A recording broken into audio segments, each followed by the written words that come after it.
Hello, everybody. Welcome to episode 1 of the BamaPreps podcast. I'm Vlad Valisic. I'll be your host, and I'm joined by my co-host, Mason Colmer. Mason, what's up, man? Yeah, I'm ready to talk about some football, man. And I'm ready to do it as well. Thank you so much for joining us on this first episode. We hope to turn this into a weekly series where we talk everything high school football. We'll recap games that we went to. We'll talk about struggling teams and teams on the rise. And we'll also recap on-location games where BamaPreps visited.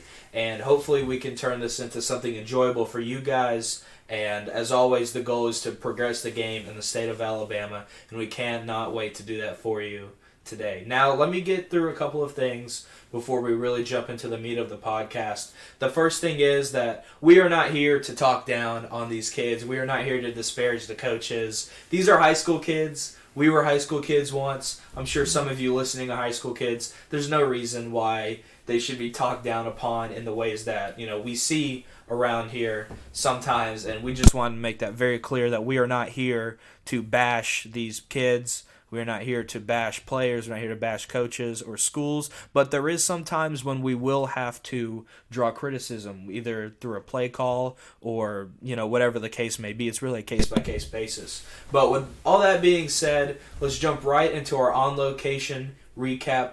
Mason, where were we at last Friday? Well, we were at the Jordan Washington show, a.k.a. Helena versus Pelham. And from the moment we got there, you could just feel Helena was ready.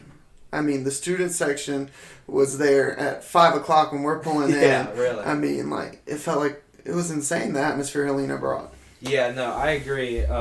Just like you said, off the jump, we arrived at the game, a few hours before kickoff, and that student section was basically full or getting full. They travel really well. And you're also right about it being the Jordan Washington show. 29 carries, 300-plus yards, and 4 touchdowns on the day. It felt like Helena didn't even need to do anything else. They didn't need to give the ball to anybody else because Jordan Washington was the show that game. Do you think Pelham ever had a chance in that game?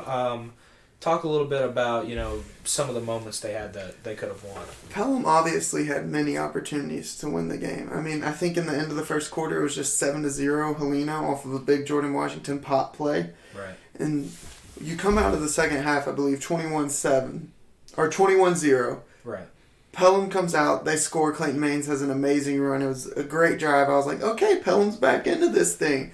We come out, Helena has a mess up on the handoff, they recover it, Pelham's got the ball in great field position, and they just could never find a way to capitalize. It felt like any time Pelham's defense would stop Jordan Washington, well, they were right back on the field. Right. Yeah, I agree, and there was another key moment, I believe early in the fourth quarter, where Pelham got the ball back, got a great stop on defense. Receiver catches the ball over the middle of the field, running, gets the first down on a big third down deep in Pelham territory. It's a huge play, but then he coughs up the football right before he gets down. It was a freak play. It wasn't like anyone caused it. He was trying to go. He was tripping up. When he was going to the ground, he didn't have the ball close to him, and he just kneaded out in stride. Something. Yeah, and after that point, it kind of felt like all the life went out of the stadium. I believe Helena ended up winning 35-14, and Helena moves on, and they're looking like one of the best teams out of that region. A region with Ben Russell, with Pelham as well. Do you want to talk a little bit about where they stand there in 6A? 6A, they're clearly one of the hottest teams in 6A, but Helena, something I very saw, if Pelham didn't shoot themselves in the foot, that defense looked a little weak at times, especially containing the deep ball and pass. Now, run, they shut down Clayton Maines in that run game all day. But I definitely think Helena needs to become a little less one-dimensional with Jordan Washington if they plan on making a deep run in 6A.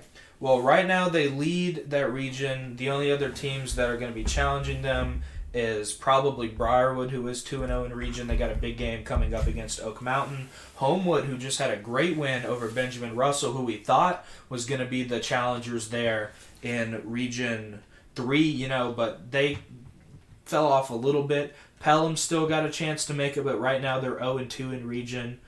Chilton County was able to defeat Calera, is 1-2 in region. So it's really wide open from, I would say, really 2 to 4 in those slots. I think that Briarwood has impressed in region. They had obviously a bye week this last week, but they had a big win over Pelham. Now Pelham drops to 2-2 season. They drop to 0-2 regular season. And Helena is in good shape to take control of Region 3, and they're in good shape to advance on into the playoffs where anything can happen. Now, we're going to jump over to a graphic that was posted earlier today, which would have been Monday, September 25th. We posted our BamaPreps top 10, 7A through 4A. And, well, Mason, there wasn't a lot of 5A or 4A teams in that. Probably should have been a little bit more specific, but we'll run through that list real quick. At number 1, we had Thompson. At number 2, Central Phoenix City. At number 3, Saraland. At number 4, Clay Chalkville. 5 was Vestavia Hills. 6, Hewitt Trussville. 7 was Auburn. 8 was Hillcrest Tuscaloosa. 9 was Enterprise. And then at 10 was Parker. What do you like in that? What do you not like in that? What do you think we could have changed? What I like is I think we do have the 10 best teams in the state right here. There's definitely, anyone can debate it. We can tell by the comments. People are definitely thinking one is better than the other. Right. But something I'm really questioning is, has Thompson been tested this year? Have they? Well, okay. Well, let's think about strength of schedule here for Thompson. And I do agree there is an argument to be made with the IMG game being canceled. But I think that you look at the way that they played against a team like... What is that schedule, Mason? So they dominate Opelika opening the season in the Crampton Bowl down in Montgomery, 44-13. You could argue that that's a good win, especially with the way that Opelika has been playing this year. They had an impressive win over Vestavia, 21-3. And Vestavia is on there, I believe, number 5 team in the state. Yes. So that's an impressive, in our terms, a top 10 win for them. They had complete dominance over Spain Park, a team that has played well this year. And they've got some studs on both defense, and they got an uprising quarterback. But then we also have complete, total dominance of the Chelsea Hornets. 45-0 at half. It was homecoming. You're trying to get some of the people that don't normally play, get some reps in the second half. Props to Chelsea for a second half shutout. What a shutout, man. Yeah. So, when you say, have they been tested, I think Vestavia Hills is a pretty darn good test, and especially with the way that Vestavia has been playing down the stretch. Opelika's a good win. Opelika's been playing some good football. They're certainly going to be a competitor in 7A for one of those Region 2 playoff slots, a region that is jam-packed. And another thing that you were talking to me about before we started was Central Phoenix City and Saraland. What do you think about putting Central over Saraland Spartans right now? Look, Central Phoenix, by all means, they are one of the best teams in the state. But Saraland, you want to talk about total domination. Just look at that schedule. They played a prominent national televised game week 1. It's week 1. There's going to be some kinks. Do I think they replay that game right now? The way Lipscomb Academy is going at 2-3, I think we have a completely different outcome than what we had week 1. This isn't the same Lipscomb Academy that came down here to Thompson and beat them last year. Now, one thing though, if we are comparing to our top 10, Central Phoenix has 2 top 10 wins according to BamaPreps. Saraland hasn't beaten one on them, and Thompson has their first test with a top 10 team this week. So, Yeah.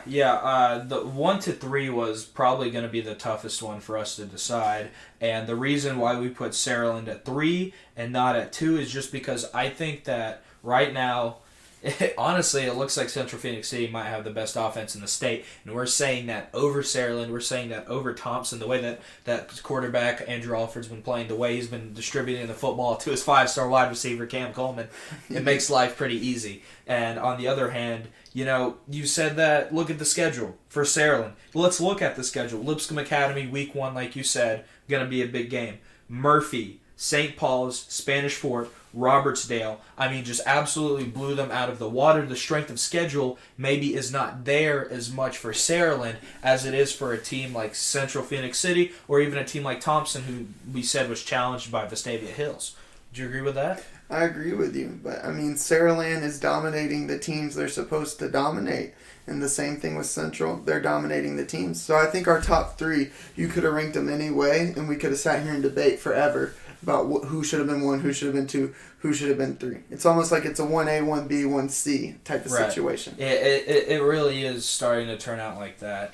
And let's move a little bit further down the list and talk a little bit about some teams who are there and some teams who are not there. Now, Auburn, we put below Vestavia Hills and Hewitt-Trussville at 7 right now. I believe Auburn is without their starting quarterback, and they are rotating some guys around from everything that I've heard. They had a very tough game against Dothan, and Dothan's a team you got to watch out for, another one of those Region 2 slots, a team that's going to be able to get in there and maybe sneak into the playoffs for yet another season. Dothan was a team who I believe last season we picked Foley to beat them in the first round of the playoffs, and Dothan was actually able to come in, win that game. I believe, unfortunately, eliminated in round 2. But Auburn's just a little bit lower because of that. Now, they did have a big win versus Hoover during week 1. Yeah, and but we'll get to Hoover. Yeah, we'll get to Hoover. Not a lot of orange and black on this. No, there's not. Let's go ahead and talk about it. Let's crack open the can. Let's what in the world has happened? 1-4. Look, we were at Hoover, Vestavia, and it was a defensive-minded matchup, by all means. Hoover's defense was there. They were stopping Vestavia's little run game, a little quarterback veer here and there. They were stopping it. But just every time they got the ball, it felt like 3 plays, all right, let's go punt it. Right. There's no offense for Hoover this year as compared to years past. It's definitely been a tough draw for them offensively. Second year under head coach Wade Waldrop, as you know, Josh Niblett took his talents over the state of Georgia at Gainesville High School, I believe, and he's done a great job there. But where does that leave Hoover? Hoover City Schools had to replace Spain Park's head coach and Hoover's head coach in the same offseason. And those are 2 very prominent jobs in the state of Alabama. They are. And, throwing it back to a couple seasons ago, nobody really knew what was going to happen. And Wade Waldrop was the guy who eventually got the job. He comes in, has a good first season, makes it all the way to the semifinals, just as Coach Niblett did. Beat Thompson at Thompson in the regular season with that same quarterback, Noah Schubach. And this season, it just seems like the wheels have fell off. Let's talk about Hoover a little bit. Let's talk about some of their losses. Week 1, a 39-14 loss against Auburn High School, as we just mentioned. Week 2, an overtime loss to Oak Grove High School. And then they're able to get a win versus Spain Park. And then they're able to lose to Vestavia on location for that one. And then they lose to Hewitt-Trussville this week, and a dominant display of offense and defense for Hewitt-Trussville. Of course, they win the game 28-7, but it was 28-0 heading into the fourth quarter. Like you mentioned before, just kind of seems like the wheels have fell off a little bit for the Bucks. Do you think they can make the playoffs this year, looking at their schedule? When you look at their remaining schedule, they have a big out-of-region game this week against Mountain Brook. To me, that game's a 50-50 toss-up. Right now it is, yes, I agree. Mountain Brook normally books these big, prominent games to kind of see where they are. I think this will be a gauge to see if Mountain Brook's a true contender in 6A, if they can pull off the win. But then they have, we could say the back end of their region play is pretty easy besides Thompson. I mean, they have the bottom 3 of the region. Oak Mountain, Tuscaloosa County, and Chelsea. And I mean, win 3 and you're in because you already got the win over Spain Park. You're in. You'll be a 4 seed, and I mean, once you're in the playoffs, who knows what happens? I agree with that too. I think it's a little naive to say that Hoover won't make the playoffs. I think they have a pretty clear track to make the playoffs. Right now they're sitting at 5th, 6th in the standings for the region, but they get a win over Chelsea. They'll get a win over Oak Mountain. Already have a win over Spain Park. And then Tuscaloosa County, who's actually 4-1 right now. That's a little bit of a toss-up to me. Who knows? T County could be having a good day when they come. The thing I'll say about that is momentum is a heck of a thing. And Tuscaloosa County should be able to give them a challenge. But, I think last season we were in the same spot with Tuscaloosa County with starting quarterback Sawyer Dearman to the point where they had, I think, a better offense last year than they do this year. But when it came to those big games, when it came to the Vestavia game, the playoff decider last year, I think that they showed their true colors, and I'd probably expect that to happen again this season.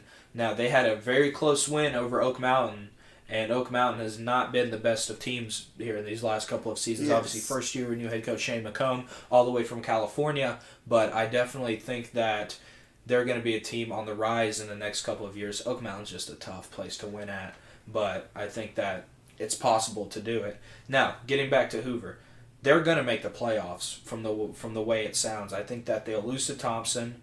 I think that like you said, the Mountain Brook game is going to be a 50-50 toss-up, but other than that, they should slot in as the 4 seed. Now, let's talk about playoff seeding a little bit for all the teams in 7A. We'll touch on all of 7A. We'll start in Region 1. Baker sitting at 5-0, Mary Montgomery sitting at 5-0. Those two look like shortcuts, and who the heck would have thought that MGM and Baker would be the top 2 teams coming out of that region, a region historically dominated by, Fairhope, Foley, and Daphne, but MGM and Baker have came out of nowhere. Josh Flowers and Jared Hollins, 2 really good quarterbacks out. They have 2 really good receivers as well on each team. Who do you think comes out on top there in Region 1?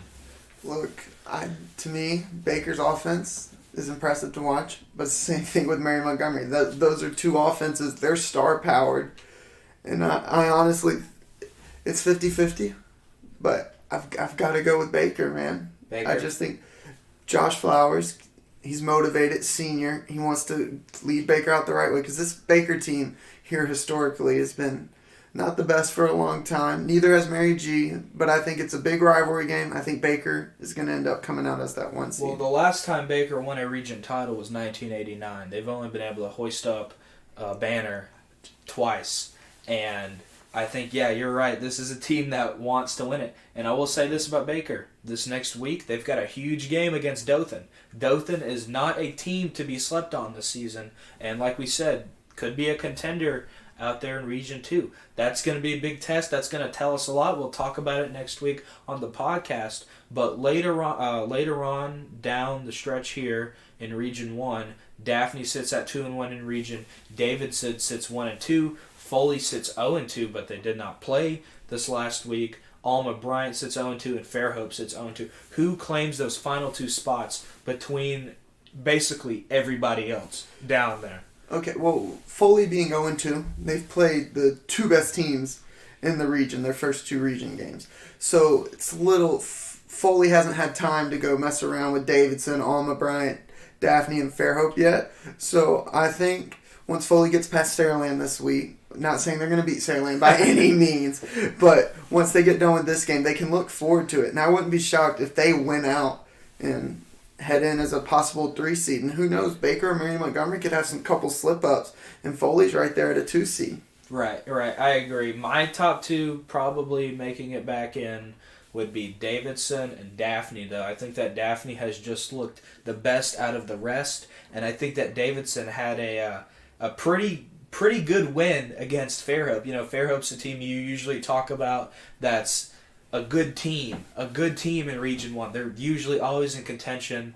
Something seems to have changed for them this season. Yeah, and they started off the season with a massive win against Spanish Fort. So. Yeah, I agree. And Spanish Fort, who also has, sort of taken a step back, also big news out of there. Sterling Dixon, torn labrum, out for the season. They won't have him for the rest of the year. Spanish Fort's in trouble for a playoff spot in 6A. But yeah, I agree. Out of this Region 1, I think that, my opinion, it'll be Baker, MGM, Daphne, Davidson, staying the way it is right now. Now, Foley, Davidson is going to be a big game. I agree, but they have really impressed me. Let's move over to Region 2, and we always talk about Region 3 being the toughest one in the state, but Region 2 has came out of nowhere and really given a challenge. You could arguably say that the high end is higher here. So obviously Central Phoenix City sitting at 4-0. Expect them to stay undefeated all the way through, except for maybe a big game against Auburn. Auburn, who is second in the region, sitting at 3-1. Their only loss is to Enterprise, a pretty darn good Enterprise team. Dothan, as we talked about, is also at 4-1, 3-1 in region. Opelika is 3-1 region. Enterprise is 2-1, and then you've got Prattville, Percy Julian, and JAG High School. Now, I believe that there is 5 teams here that are all playoff worthy and could be a 1 seed in other regions. Now, who gets this final playoff spot? Enterprise had a really big win over Auburn, game-winning kick, and they were able to knock them off. But they played Central Phoenix City, and it wasn't as pretty. Opelika, they're 3-1 in region play. They played Central Phoenix a lot closer than any of us were expecting. I agree.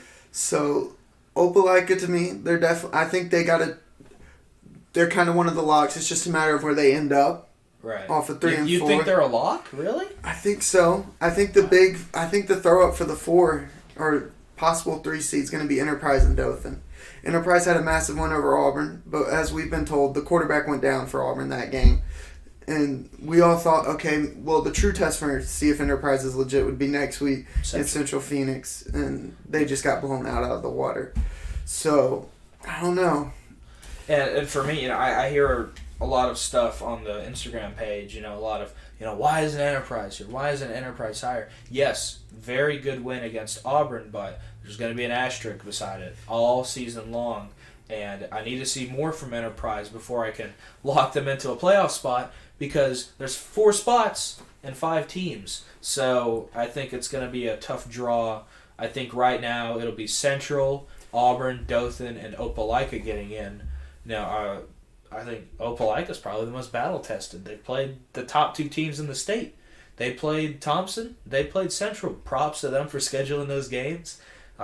Region can't schedule, but props to them for scheduling Thompson. Yeah. And it's I think it's going to be good for them. I think it'll show up later on down the stretch. They're battle tested. Opelika's a good team. Opelika can make noise in the playoffs. Let's jump to Region 3 now. Thompson, Hewitt-Trussville, Tuscaloosa County, and Vestavia are your top 4 currently in. And do you really see, obviously you'd think maybe Tuscaloosa would get jumped by Hoover, but do you see anybody else making any sort of noise? Spain Park 0-3 in region. Tough region start for them. Tough region games for them. Yes. Hoover, Vestavia, Thompson. Just this is a gauntlet. Yes. There it is. There's your 3. And it's a tough start for them. And they'll have a bye week this week to maybe regroup and come back stronger against Chelsea or an Oak Mountain. The only questions I have for Region 3, as we said earlier, Hoover's probably going to get in as the 4 seed. I don't see T County sticking at 3 much longer. But the only question I really have is who's going to be 2 and who's going to be 3 for that region between Hewitt and Vestavia. Those are 2 really good football teams who are having great years. That game is going to be such a massive game when it happens. I agree. I think that right now I have to give the edge probably. That's a tough one. That's a tough one. I don't know. Hewitt's on the tip of my tongue. Hewitt's always historically. I can't discount. I can't discount what Vestavia has done this year. That's one you're just gonna have to watch the game be played. We're gonna. That's one we're gonna try to get out to. Yeah, that's gonna be a playoff game a few weeks early. I agree with that. I think that really wraps it up. Obviously, we talked about Region 3 a little bit earlier. Region we have not talked a lot about is the north of the 7A and Region 4, and let's be quite honest, not too much to talk about. Sparkman leads, but I will say this. Sparkman's 5-0, but the combined record of all of the teams they've played is 4-21. They've had quite the easy route so far, and getting into tougher region competition, they're going to have to play James Clemens. They're going to have to play some of these tougher teams. Speaking of James Clemens, their only loss is to Mountain Brook, who's a good team. And they sit 3-0 in region right now. Just picked up a big win over Florence, 14-7. Bob Jones, who is 2-3 but 2-1 in region, has started to rebound a little bit. Big win over Huntsville, put up 49 points in that showing. Florence currently sits 4th in the region. They just lost to James Clemens, still 2-1. Austin, who is a team that many people thought could be at the top of Region 4, they start out 3-2. They just defeated Albertville to pick up their first region win. Huntsville 1-3, 1-2 in region, lose to Bob Jones, and then you've got Grissom and Albertville down at the bottom. Do you think this is the toughest region to pick right now in Class 7A? I think it is, and I think it's just because of the competitive balance in Region 4.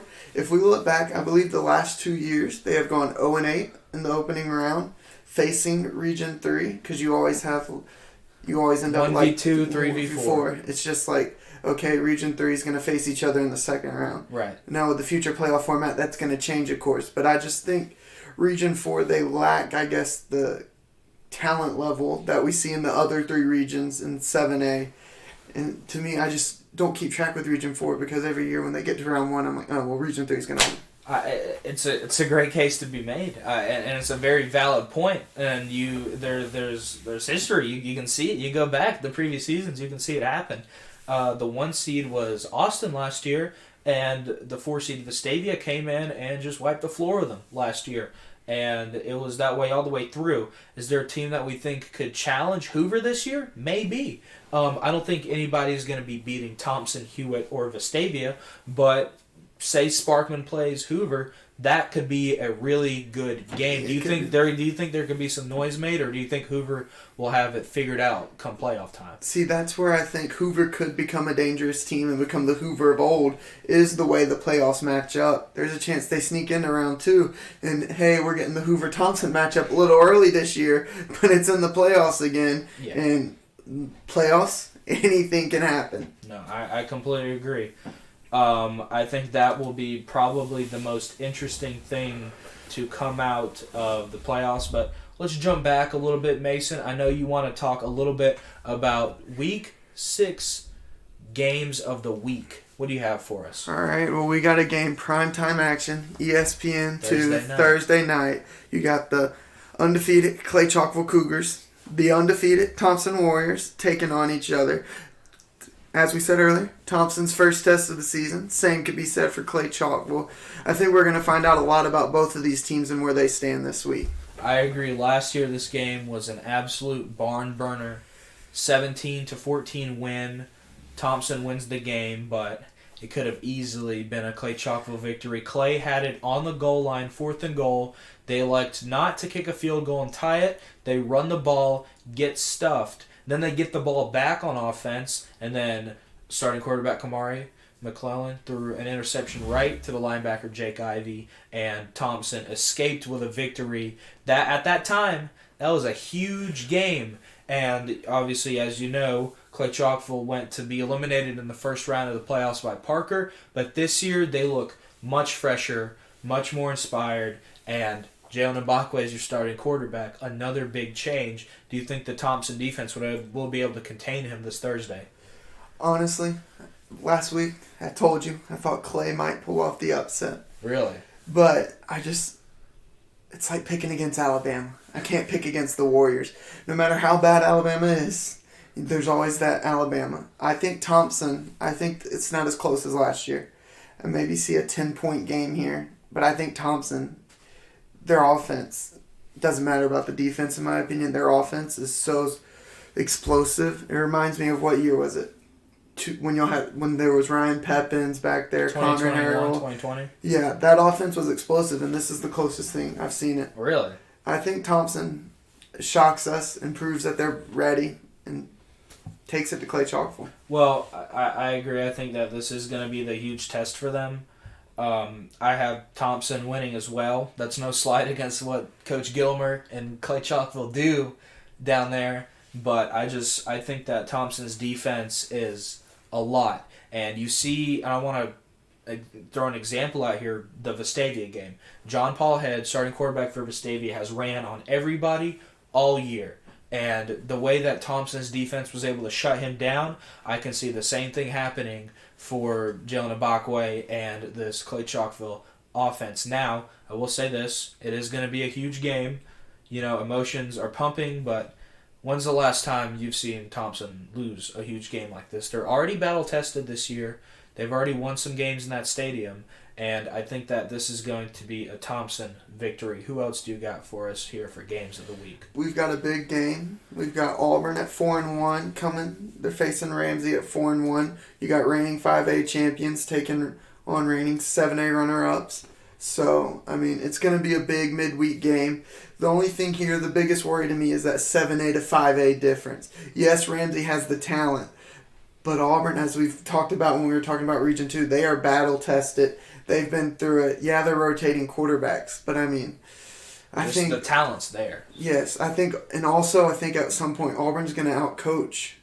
The coaches are going to outcoach Ramsey, and I just don't see Auburn. I don't see Ramsey really pulling off an upset in this game.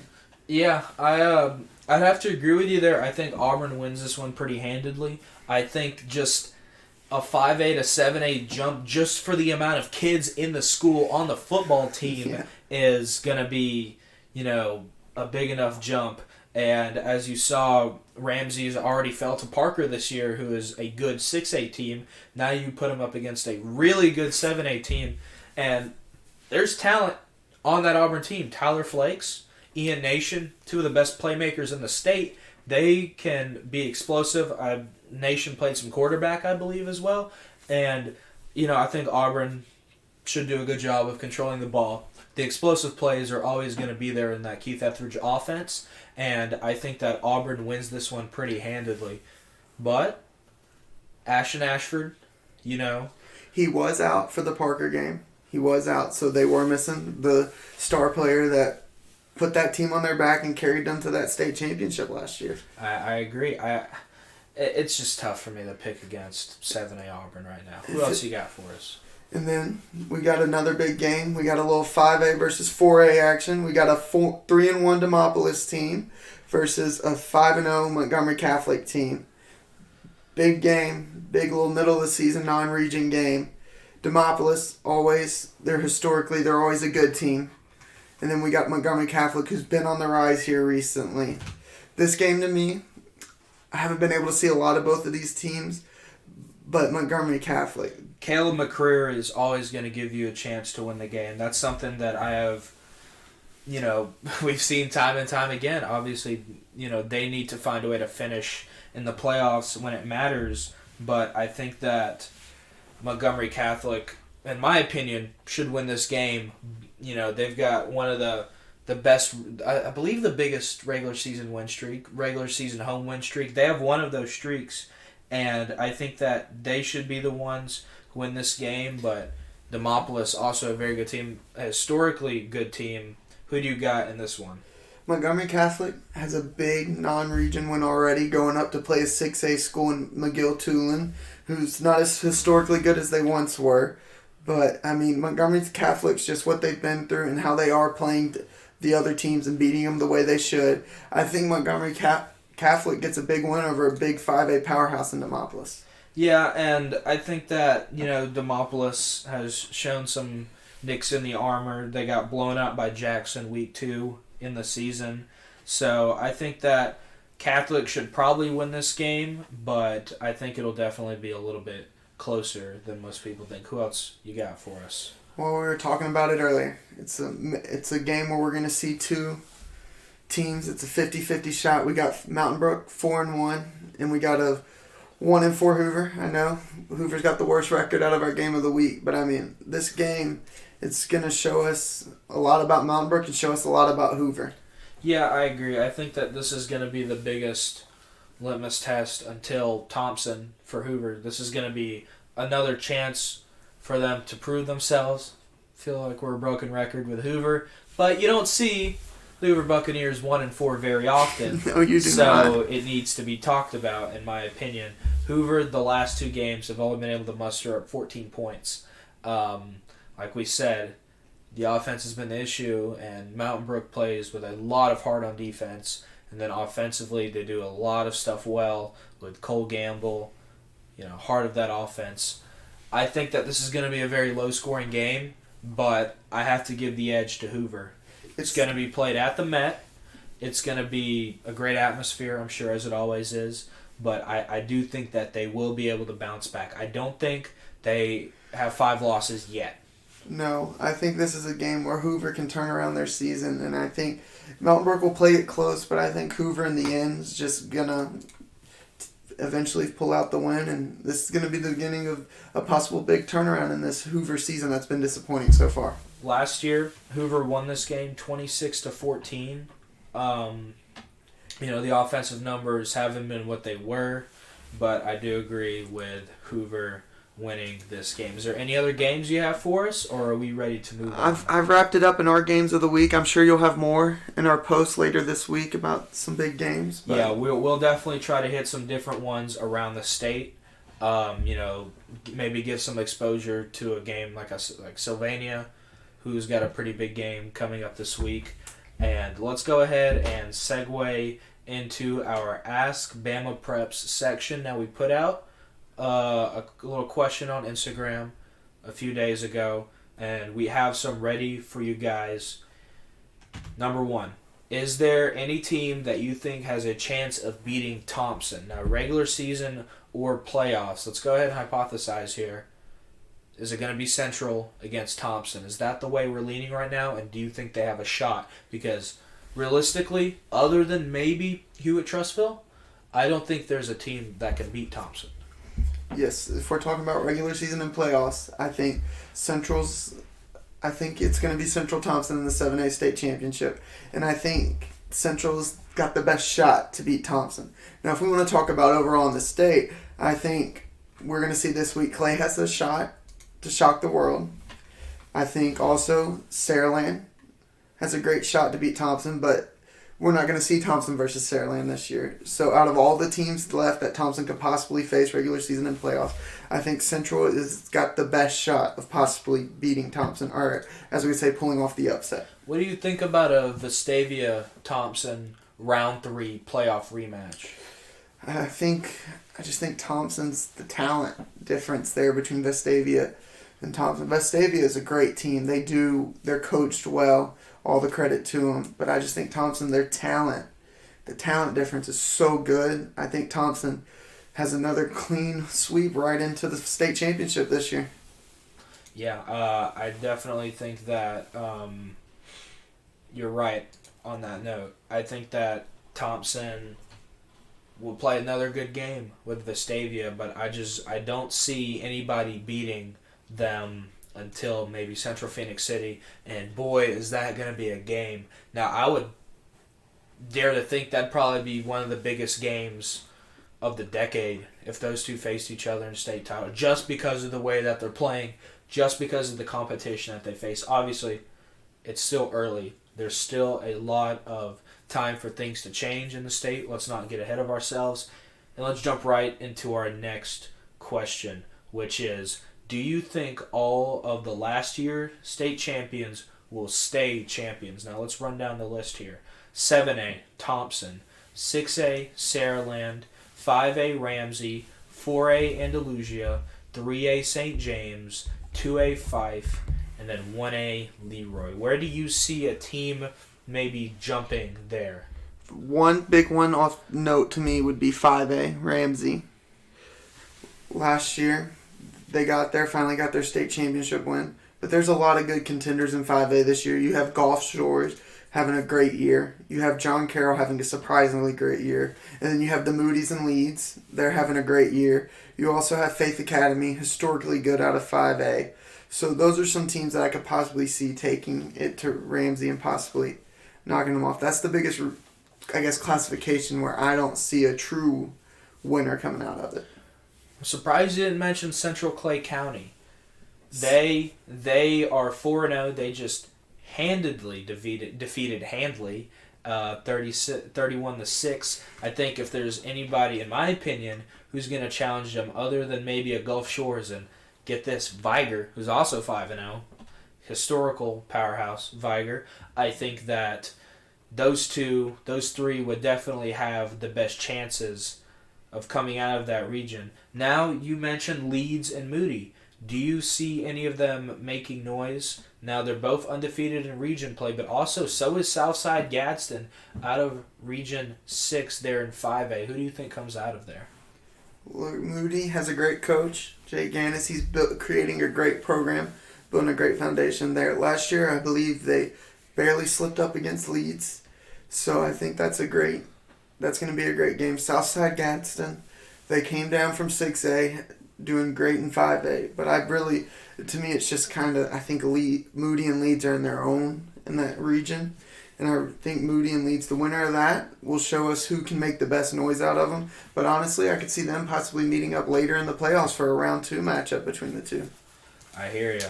And let's talk a little bit again about the question. And I want to talk about 2A.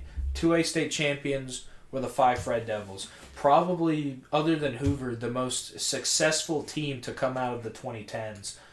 Maybe could put Thompson in there as well. But there's a lot more competition this year in 2A. And if I were to pick right now a team, I'd probably lean B.B. Comer.